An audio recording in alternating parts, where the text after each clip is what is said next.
Почитувани, за разлика од претходната практика на раководството на ВМРО ДПМН на прикривање и затешкување на прекумерна употреба на полициска сила, денешното раководство на Министерството за внатрешни работи експресно ги расчистува и истражува случаите на прекумерна употреба на полициска сила и незаконска примена на овластување.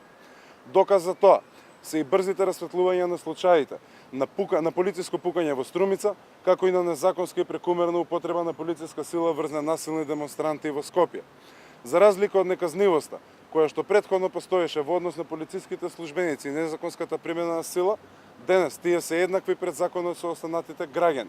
Започнатиот процес на реформи и ослободување на заробените институции секојдневно покажува дека полицијата мора и може да работи транспарентно, професионално, отчетно и во интерес на сите граѓани.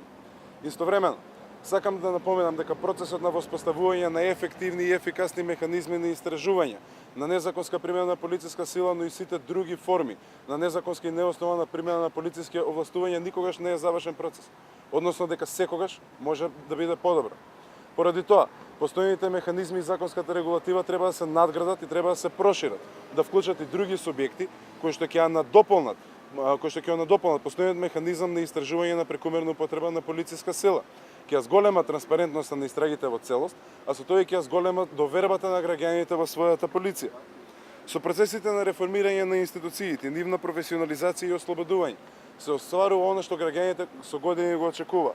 Институциите повеќе не се заробени и злоупотребени од страна на ВМРО ДПМН, туку тие работат слободно и во интерес на граѓаните, а секоја нивна злоупотреба темелно се истражува и подложи на постапка за утврдување на одговорност. Граѓаните очекуваат одговорност и правда за сите. Денес законите важат за сите подеднакво и секој одговара за своите постапки. Благодарам. Праша. Дали според вас постои законска пречка за разрешување на државните јавни обвинител, особено по мислењето на антикорупција? Не, според мене не постои никаква законска пречка за разрешувањето на јавниот обвинител. Постапката за негово разрешување прво е започната пред распишувањето на локалните избори, но и без тоа.